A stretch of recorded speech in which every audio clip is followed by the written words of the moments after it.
آج U S کے اندر tragedy ہوئی ہے اور مسلمان پوری یو ایس کے اندر، پوری ویسٹ کے اندر اس وقت مسلمان سراپا احتجاج ہیں کہ اس وقت ایک اسلاموفوبیا کی جو لہر یو ایس کے اندر چھائی ہوئی ہے، جس نے پوری امریکنز مسلم کمیونٹی کو اور کینیڈین مسلم کمیونٹی کو اپنی لپیٹ میں رکھا ہے، اور وہ ہے اسلاموفوبیا۔ اب آپ دیکھیں کہ آج 2 نوجوانوں نے، جن کی ایج بتائی جاتی ہے 17 and 19 years of their age، ان کو آج انہوں نے اسلامک سینٹر سین ڈیگو میں، جو کہ one of the most respected institution ہے، one of the most popular institution، one of the biggest institution in San Diego California کے اندر، وہاں پہ شوٹنگ کی انہوں نے، اور 3 معصوم جانیں جنہوں نے شہادت نوش فرمائی۔ پھر رپورٹڈلی پولیس کا یہ بھی کہنا ہے کہ وہاں پہ ان کی سیلف پروپیلڈ جو ان کے پاس ویپنس، جس کی وجہ سے وہ خود بھی مارے گئے وہاں پہ۔ کوشچن یہ نہیں ہے کہ انہوں نے اسلامک سینٹر پہ اٹیک کیوں کیا، کوشچن یہ ہے کہ ان کے دماغ میں یہ کیوں آیا، اتنی نفرت مسلمانوں کے خلاف کیوں پیدا کی گئی، جس کی وجہ سے انہوں نے جا کے ان معصوم لوگوں کی جان لینے کی کوشش کی، جہاں پہ ایجوکیشن دی جاتی ہے، جہاں پہ تعلیم دی جاتی ہے، جہاں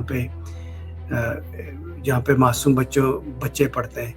اور رپورٹڈلی یہ بھی بتایا گیا ہے کہ جو گارڈ تھا اس نے بڑی ہمت اور حوصلے سے کام لیا اور زیادہ نقصان ہونے سے بچا لیا گیا۔ تو ایک تو یہ خبر آپ لوگوں کے ساتھ شیئر کرنی تھی۔ اب اس کا جو فال آؤٹ ہے وہ یہ دیکھنے والا ہے کہ جتنے بھی مسلمان وہاں پہ بستے ہیں، جن کی بھی پولیٹیکل افیلیشن ہیں، جتنی بھی پارٹیز کے ساتھ، ایکسیپٹ دی میئر آف سین ڈیگو، ہم نے کسی پالیٹیشین کی کوئی اسٹیٹمنٹ اس وقت نہیں دیکھی، whether it is a state representative, councilman, congresswomen, men, senators، ان سب کو اگر خدا نخواستہ، ہم نہیں جسٹیفائی کر رہے کہ کسی کی بھی جگہ پہ اس طرح کا حملہ کیا جاتا، لیکن جب یہ وائٹ سپریمسٹ جا کے اٹیک کرتے ہیں، اور اگر خدا نخواستہ یہی حملہ کسی مسلمان نے سینیگاگ یا کسی ایسے مذہبی انسٹیٹیوشن پہ یا فیتھ پلیسز آف ورشپ پہ کیا ہوتا، تو اس وقت پورا جو میڈیا ہے، ویسٹرن میڈیا اور ساری کانگریس اور سینیٹرز اور سب کی اسٹیٹمنٹ آنا شروع ہو جاتی، لیکن ایک میئر ہے وہ وہاں پہ اس کی اسٹیٹمنٹ آئی، اور ابھی تک اس کو ویگلی یہ کہا گیا کہ ہیٹ کرائم ہے، حالانکہ آبویس سا ہے، اگر مسجد میں آ کے کوئی اٹیک کرتا ہے اور مسجد میں اگر کسی مسلمانوں کو، بچوں کو، معصوم بچوں کو مارنے کی کوشش کرتا ہے، تو اس میں ہیٹ کے علاوہ اور کیا ہو سکتا ہے؟ لیکن یہ ہیٹ اتنا جلدی، اتنا آسانی سے پھیلا نہیں جاتا، اس کے پیچھے پوری ایک سائنس ہے، پورا ایک مائنڈ سیٹ ہے، جو گرومنگ کی جاتی ہے، انفارچونیٹلی ٹیچنگ کی جاتی ہے، جس کی وجہ سے ہیٹ جو ہے وہ پھیلائی جاتی ہے۔ حالانکہ جو لوگ people who are of different places of worship, جتنے بھی فیتھ کو لوگ فالو کرتے ہیں، ان سب کے پیچھے ایک ہی میسج ہوتا ہے، اور وہ message of peace, message of humanity, message of harmony ہوتا ہے۔ اور انفارچونیٹلی یہ لوگ جو یو ایس کے اندر پرٹیکولرلی جو اسلاموفوبیا کی جو لہر پھیلی ہوئی ہے، اور جو وائٹ سپریمسٹ جو آ کے یہاں پہ نفرت پھیلا رہے ہیں، ان کی وجہ سے یہ اتنا بڑا حادثہ ہوا ہے۔ اب دیکھتے ہیں یہ کہ اس کو انویسٹیگیشن کے بعد جو چارجز ہم ایکسپیکٹ کر رہے ہیں کہ پوری جو مسلم کمیونٹی ہے اکراس یو ایس اے اس کو کنڈیم بھی کر رہی ہے، اور ڈیمانڈ کر رہی ہے کہ it should be treated as a hate crime. اور جتنے بھی پالیٹیشین اس وقت اپنی الیکشن کمپین میں شریعہ لا کا ایک بوگی مین کے طور پہ یوز کر رہے ہیں، اور جتنے بھی پالیٹیشین اس وقت شریعہ لا کو یا اسلام کو اپنے ناپاک عزائم کی خاطر، الیکشن جیتنے کی خاطر مسلمانوں کی کمیونٹی کو ونریبل بنا رہے ہیں، ہم چاہتے ہیں کہ ہم ان سب کو وی شول ہولڈ دیم اکاؤنٹیبل۔ پھر ہم جوائن کر لیا ہے عروج صاحبہ نے فرام کینیڈا سے۔ عروج، آپ نے دیکھا ہوگا، ویلکم ٹو دی شو، آپ نے دیکھا ہوگا کہ آج یو ایس کے اندر انفارچونیٹلی نفرت نے پھر اپنے آپ کو پورے یو ایس کو لپیٹ میں لیا ہوا ہے، لیکن I am hopeful that communities across all spectrum will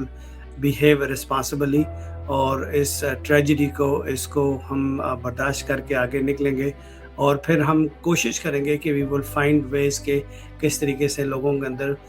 نفرت کو کم کیا جائے، محبت کو بڑھایا جائے، تاکہ کمیونٹیز جن کو آپ مائنارٹیز اور جو ونربل کمیونٹیز ہیں ان کو آپ اس طرح ٹارگٹ نہ بنایا جائے. کیونکہ یو ایس کے اندر جو خوبصورتی ہے وہ یہ ہے کہ یہ سارے کلچر کو اور ساری دنیا کے ہر ریسز کو، ہر ایک کو ویلکم کرتی ہے اور ہر ایک کے لیے it's a home for everyone. لیکن پچھلے چند سالوں سے ہم نے دیکھا ہے کہ اسلاموفوبیا، ہیٹ کرائم اور جو اینٹی سیمیٹزم ہے اس نے انفارچونیٹلی کمیونٹیز کو بہت زیادہ ڈیوائڈ کر رکھا ہے. تو میں آپ کے آنے سے پہلے میں شیئر کر رہا تھا اپنے آڈینس کے ساتھ کہ پورے یو ایس میں مسلمان کمیونٹیز اس کو کنڈیم کر رہی ہیں، بلکہ every community that has a heart اور فیتھ فالوئنگ کمیونٹی اس کو کنڈیم کر رہی ہیں. اور جو انفارچونیٹ سچویشن وہ یہ ہے کہ ہم نے ابھی انویسٹیگیشن ہو رہی ہیں، ہوپ فلی کہ it's not an organise crime, اور ابھی ڈو ہوپ کہ یہ جو ویو چلی ہوئی ہے ہیٹ کی اور اسلاموفوبیا کی، اس کو پالیٹیشینز خاص طور پہ اور فیتھ لیڈرز اور کمیونٹیز مل کے اس کو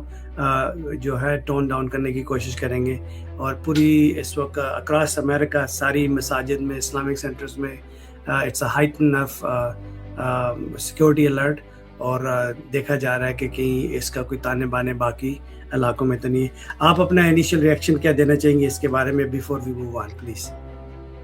جی السلام علیکم، تھینک یو سو مچ. میں جو آپ بات کریں بالکل ٹھیک کر رہے ہیں کہ ایک تو امریکہ کے حوالے سے اور کینیڈا کے حوالے سے کہ یہاں پہ بہت سے کلچرز، بہت سی ریس، بہت سی بیک گراؤنڈ سے لوگ آئے ہوئے ہیں اور مختلف ریلیجن سے، اور سب ایک دوسرے کی رسپیکٹ کرتے ہیں، سب ایک دوسرے کا بلکہ بارڈر ہی نہیں ہوتے. اور سب نے اس کو اتنی خوبصورت، عام پبلک کی بات کری ہو، بہت خوبصورتی سے ایکسیپٹ کیا ہوا ہے. ڈیفینیٹلی ہر جگہ پہ کہیں نہ کہیں کوئی نہ کوئی جو نیگیٹو لوگ ہیں یا نیگیٹو تھاٹ رکھنے والے وہ موجود ہوتے ہیں. پھر سیاست اس کو استعمال کرتی ہے، کہیں نہ کہیں کوئی نہ کوئی اس کو استعمال کرتا ہے، اور وہاں سے کمزور دماغ جو ہے وہ اس میں آ جاتے ہیں، پکڑ میں آ جاتے ہیں. تو آپ نے ایک بہت اچھی بات کی کہ اس کے باوجود کہ جس کے بھی خلاف ہیٹ کرائم ہوا ہو یا جس کے اوپر بھی اٹیک ہوا، وہ اپنے آپ کو اپنے ہوش و حواس میں رکھتے ہوئے تو اس کو وہیں پہ روکنے کی کوشش کر کے تو پیس کو پروموٹ کرے. یہ بہت امپورٹنٹ ہے، ورنہ اگر ریئیکشن شروع ہو جاتے ہیں تو پھر وہیں سے فسادات اور وہیں سے مسائل بڑھتے چلے جاتے ہیں یا دلوں میں کدورتیں بڑھتی جاتی ہیں. اور اس میں کوئی شک نہیں ہے کہ یہ امریکہ اور کینیڈا جیسے کنٹریز جہاں پہ انہوں نے دنیا جہان کے لوگوں کو نہ صرف یہ کہ یہاں پہ سب یہاں آئے ہیں، سب اسی طرح سے رہتے ہیں اور اس کو خوبصورتی سے پسند بھی کرتے ہیں، خوبصورتی سے جیتے بھی ہیں. اور میں امید کرتی ہوں کہ یہ کنٹریز اسی طرح رہیں گی. اوکے، آپ کو یاد ہوگا ہم کل یا پرسوں جس دن ہمارا شو تھا، ہم نے شاید کل کا اسکپ کیا، اس میں ہم یہ بات کر رہے تھے کہ ابھی بہت بڑے پیمانے پہ مسلمانوں کے اگینسٹ ایک پروپیگنڈا چل رہا ہے اور وہ پوری دنیا میں چل رہا ہے. افسوس کی بات یہ ہے کہ ان کی اپنی کنٹریز میں بھی چل رہا ہے. جیسے ابھی آپ نے سائفر کی بات کی تھی تو پاکستان کے اندر پاکستانیوں کے خلاف چل رہا ہے. تو یہ پوری دنیا میں سے پھیل رہا ہے. تو اس میں مسلمانوں کو بہت زیادہ ضرورت ہے، ایک تو الرٹ رہیں، اپنا خیال رکھیں، کمیونٹیز ٹوگیدر رہیں، لیکن اس ہیٹ کو رسپانس اس طرح سے جارحانہ دینے کی بجائے یقیناً الرٹ ہو کے اور بڑی خوبصورتی سے اس کو کاؤنٹر، مطلب ایک امن کے ساتھ کرے. میں یہاں پہ صرف ایک بات اگر مجھے اجازت دے تو میں کر لوں کہ آپ کو یاد ہوگا کہ ایک کنٹری تھی یورپ کی، مجھے نام یاد نہیں، وہ خاتون تھی، اس کی ینگ سی پرائم منسٹر. وہاں پہ بہت بڑا نام مطلب میرے دماغ میں آ رہا ہے، یاد نہیں آ رہا بولنے میں. وہاں پہ ایک مسجد پہ اٹیک ہوا تھا، بہت بھیانک اٹیک ہوا تھا، اندر گھس کے ان لوگوں نے مارا تھا. 3-4 سال پرانی بات ہے. اس کے بعد یہاں پہ جب نماز جمعے کی تھی تو یہاں پہ تمام یہ جو کمیونٹیز تھیں سمیت، آپ نیوزی لینڈ کی بات کریے، نیوزی لینڈ میں ہوا تھا. نیوزی لینڈ بالکل ٹوٹل نیوزی لینڈ کی بات کری ہوں. تو اس کے بعد یہاں پہ جب جمعے کی نماز تھی اس کے کوئی ایک آدھے دن کے بعد، تو یہاں پہ تمام جو لوگ تھے دوسری کمیونٹیز کے، کرسچنز، جیوز اور ایوری ون، ان سب نے مساجد کے گرد ہاتھ میں ہاتھ پکڑ کے انہوں نے پوری چین بنائی ہوئی تھی پروٹیکشن کے لیے. وہ اتنا خوبصورت عمل تھا. اور اسی طرح سے سیناگوگ پہ آل کمیونٹیز اس کو صبح سے لے کے رات تک انہوں نے اس کے اوپر پہرا دیا. تو یہاں پہ یہ اتنی خوبصورتی ہے. اگر یہ یہاں پہ ہے تو یہ ہر جگہ ہو سکتی ہے. تو یہ کون کلپریٹس ہیں جو اس قسم کے فطور ڈالتے ہیں، جو یعنی اس قسم کی ان کے درمیان میں تفریق ڈالنے کی کوشش کرتے ہیں، اس قسم کا ہیٹ کرائم ہوتا ہے.